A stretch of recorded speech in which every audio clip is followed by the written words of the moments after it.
할렐루야. 오늘 우리에게 주신 하나님의 말씀은 베드로전서 2장 9절 말씀입니다. 다 같이 한 목소리로 읽겠습니다.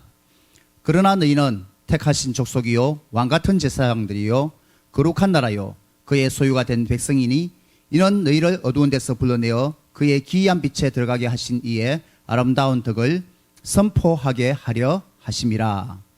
아멘. 할렐루야. 좋으신 하나님을 찬양합니다.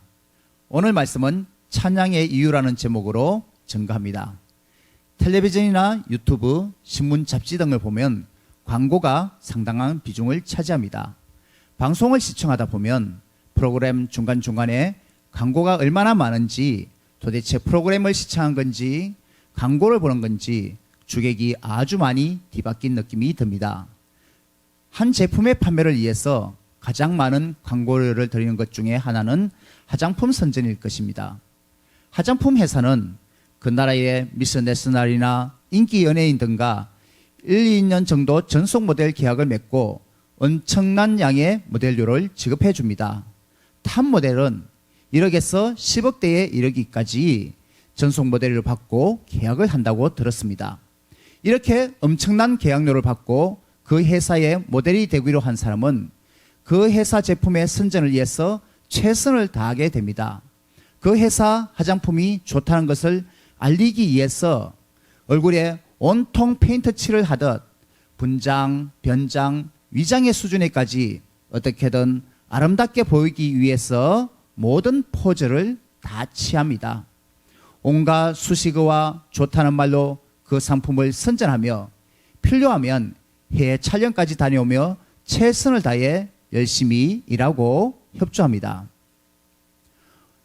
오늘 본문에 들어가면 그러나 너희는 택하신 족속이요 왕같은 제사장들이요 거룩한 나라요 그의 소유가 된 백성이니 이는 너희를 어두운 데서 불러내어 그의 기이한 빛에 들어가게 하신 이의 아름다운 덕을 선포하게 하려 하심이라.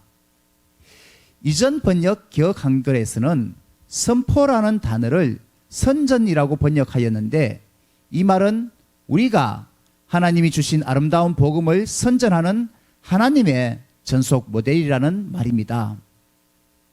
본문에 다시 이는 너희를 어두운 데서 불러내어 그의 기이한 빛에 들어가게 하신 하나님은 어두운 죄악 가운데서 사는 우리들에게 예수 그리스도를 통하여 구원을 얻게 해주셨습니다. 이 세상 값어치 중에 그 어떤 돈으로도 살 수 없는 가장 값진 것은 생명입니다. 하나님이 우리에게 예수님만 믿기만 하면 구원을 주신다고 하셨으니 예수 믿는 우리는 구원을 얻고 생명이라는 엄청난 값어치의 전속 모델료를 하나님으로부터 받은 것입니다. 화장품 전속 모델은 그 화장품 선전을 위해서 최선을 다합니다. 그러면 하나님으로부터 전속 모델료를 받은 우리가 해야 할 일은 무엇이냐? 복음을 선전하는 일입니다. 복음이란 말은 한자로 풀이하면 기쁠 복 소식음, 즉 기쁜 소식이라는 뜻입니다. 요한복음 15장 11절에서는 내가 이것을 너희에게 이름은 내 기쁨이 너희 안에 있어 너희 기쁨을 충만하게 하려 함이라 했습니다. 이 말은 복음의 주인이신 예수님이 내 기쁨의 이유로서 이 기쁜 소식을 너희에게도 가득하게 하려고 전해준다는 말입니다. 예수님이 기쁨의 원천이기 때문에 예수님을 마음에 모시고 사는 사람마다 기뻐하지 않을 수 없고 또 기뻐하는 자마다 찬양하지 않을 수 없습니다. 잠깐 살펴본 내용에서 우리는 두 가지 사실을 발견합니다. 첫째는 하나님이 우리에게 구원, 생명이라는 엄청난 최고의 값어치의 전속 모델료를 주신 이유는 하나님의 아름다운 덕, 즉 복음을 선포하라는 것이요. 둘째는 하나님이 주신 복음이라는 기쁨 때문에 선전한다는 것입니다. 다시 말하면 하나님이 나에게 주신 구원으로 말미암아 나는 기뻐하지 않을 수 없고 이 구원에 대한 감사로 다른 사람에게도 전해야 한다는 말입니다. 여기서 오늘 본문 2장 9절에 선포라는 말을 좀 더 자세히 알아보면 헬라어 성경에는 에크상겔로라는 말로서 이 말은 선포한다, 보고한다, 전한다는 뜻입니다. 이 선포라는 용어 대신에 찬양이라는 단어로 번역된 경우도 있습니다. 공동 번역으로 읽어보면 하나님의 놀라운 능력으로 널리 찬양해야 합니다. 현대인의 성경 번역은 이렇습니다. 하나님을 널리 찬양하도록 하기 위한 것입니다. 한국어로 번역할 때 공동 번역과 현대인의 성경에서는 선포나 선전이라는 단어 대신에 찬양이라는 용어로 번역하였습니다. 찬양이라는 표현을 여기서 잠깐 생각해 보겠습니다. 기독교 음악에서 노래한다는 것은 두 가지 방향에서 생각해 볼 수 있습니다. 하나는 하나님께 올려드리는 찬양입니다. 이 찬양은 하나님의 거룩하심, 위대하심을 칭송하고 기리는 것이죠. 다른 하나는 이러한 하나님을 다른 사람에게도 알리기 위해서 노래하는 것으로서 흔히 말하는 복음송가, 영어로 가스펠송, 곧 전도용 노래입니다. 그렇다면 공동번역이나 현대인의 성경에서는 이 복음을 전한다는 선전, 선포한다는 말을 좀 더 음악적인 말로 찬양이라고 표현하였는데 이것은 노래로서 복음을 전하자는 말이 됩니다. 누군가 베토벤에게 당신은 왜 작곡을 합니까? 라고 물었을 때에 나는 사람들의 굳게 닫힌 마음문을 열게 하려고 작곡합니다. 라고 대답하였답니다. 음악을 작곡하든 음악을 연주하고 노래하든 우리에게는 분명한 신앙적인 이유가 있어야 됩니다. 우리는 하나님이 예수 그리스도를 통하여 주신 구원의 은혜가 너무나 감사하고 기뻐서 찬양하고 이 기쁨을 선전해야 합니다. 하나님은 오직 복음을 전파하게 하려고 우리들을 택한 족속으로 왕같은 제사장으로 거룩한 국민으로 하나님의 소유가 된 백성으로 삼아 주신 것입니다. 그러므로 찬양의 이유 첫 번째로 살펴본 것은 복음을 선전하는 것입니다. 찬양의 이유 두 번째는 하나님께 영광을 돌리는 것입니다. 교회를 다니는 어떤 대학 교수가 새로 작곡한 곡을 발표할 때 불교의 연불과 관련된 곡을 실었다고 합니다. 그리고는 그 곡 아래에 설명하기를 이 곡은 본인의 신앙과는 무관하다고 덧붙였다고 합니다. 물론 불교인들이 찬송가 작가인 기독교인에게 이분 정말 유명한 분이에요. 그런데 부탁했다고 하지만은 신앙 양심상 사실은 그런 타종교인들에게 그런 이방신들을 위해서 작곡을 해줄 수 없는 것입니다.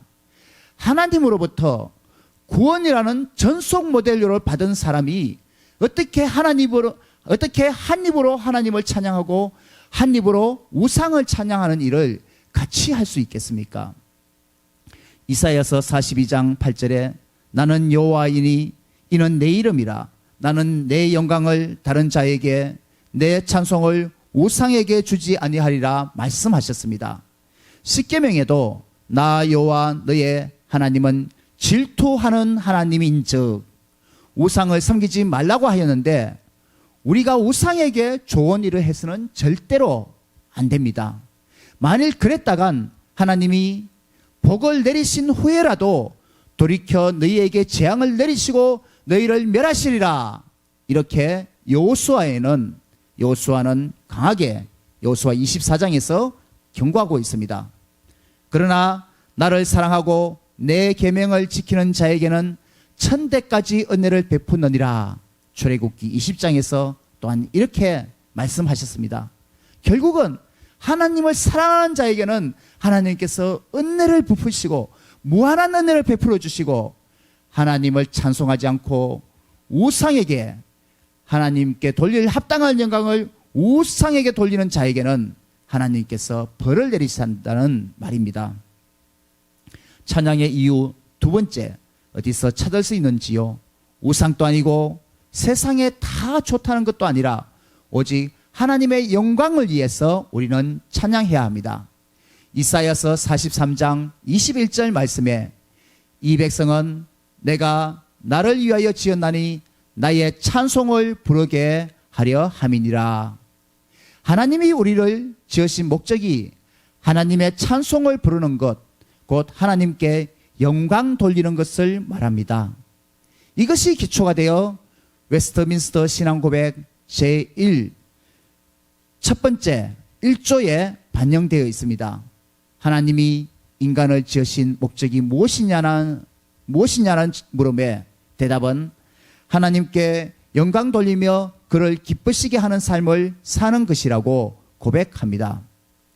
여러분, 우리가 찬양하는 이유는 하나님의 지음받은 존재로서 마땅히 하나님께 영광 돌리고 하나님의 찬송을 부르는 것입니다.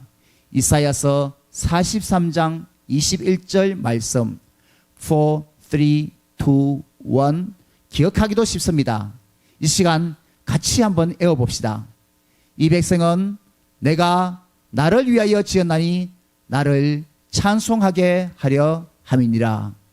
이 백성은 내가 나를 위하여 지었나니 나를 찬송하게 하려 함이니라. 아멘. 찬양의 이유 두 번째는 하나님께 영광 돌리는 것입니다. 이제 이 말씀을 우리의 삶에 적용해 보면 좋겠습니다. 본문 앞에 2장 5절에서는 우리가 찬양할 이유뿐만 아니라 찬양하는 태도까지 가르쳐 줍니다.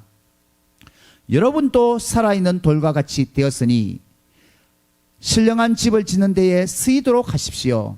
그래서 예수 그리스도로 말미암아 하나님께서 기쁘게 받으실 신령한 제사를 드리는 거룩한 제사장이 되십시오.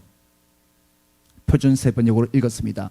즉 우리의 태도는 하나님께서 기쁘게 받으실 거룩한 제사장이 되는 것입니다. 제사장은 어떤 사람입니까? 하나님께 드리는 예배를 전문적으로 맡은 사람입니다. 제사장이 제사장적 삶을 사는 것은 하나님을 예배하는 삶을 날마다 사는 것이고 예배의 최상은 찬양의 꽃으로 피어오르는 것입니다. 할렐루야! 사랑하는 성도님 여러분, 우리는 하나님의 전속 모델로서 하나님의 구원을 전문적으로 찬양해야 합니다. 구원의 기쁨과 감사를 못 이겨 복음을 선전하면 우리가 찬양해야 할 이유입니다. 전속 모델은 딴 회사의 제품을 선전할 수 없습니다. 마찬가지로 우리는 영적으로 적용하여 우상이나 세상 것이 아니라 오로지 하나님의 영광을 위해 찬양해야 합니다. 하나님은 지금 이 시간 우리들이 하나님을 기쁘시게 하는 거룩한 제사장이 되기를 원하십니다. 하나님이 하나님의 전속 모델로서 아낌없이 나 자신을 수고하며 하나님을 선전하고 하나님의 영광을 선포합시다. 이것이 우리가 하나님을 찬양하는 이유입니다. 기도하겠습니다. 사랑의 하나님 아버지 감사합니다. 오늘 말씀을 통하여서 우리가 찬양하는 이유, 이 백성은 내가 나를 위하여 지었나니 곧 나의 찬송을 부르게 하려 함이니라. 하나님 아버지의 찬양을 하려고 우리를 지어주셨습니다. 아버지 하나님, 우리 인간을 가장 창조물 중에 귀하게 창조하시고 가장 아름답게 하시고 가장 기대하시는 하나님 아버지께서 우리 인간에게 바라시는 것, 하나님께서 그토록 사랑하시고 우리의 사랑을 그토록 받으시기를 원하시는데 우리가 하나님의 이름을 높여드리고 하나님을 즐거이 부르며 기뻐서 이 구원의 기법, 이 생명을 다 주신 것보다, 예수 그리스도의 보혈로서 생명을 다 주신 것보다 더한 기쁨이 어디 있겠습니까? 내 목숨을 주신 것을 감사드리면서 하나님을 영원히 찬양하며 즐거이 부르게 하여 주시옵소서. 그래서 천국 가는 날까지 우리의 삶이 기쁨이나 슬픔, 힘들고 어려운 일이 다가와도 늘 하나님을 찬송하면서 또 찬양으로서 승리하는 신앙생활이 되게 하여 주시옵소서. 감사드리며 거룩하신 예수님의 이름으로 기도합나이다. 아멘. 예, 이제 준비하신 예물을 헌금송과 함께 부르면서 드리겠습니다.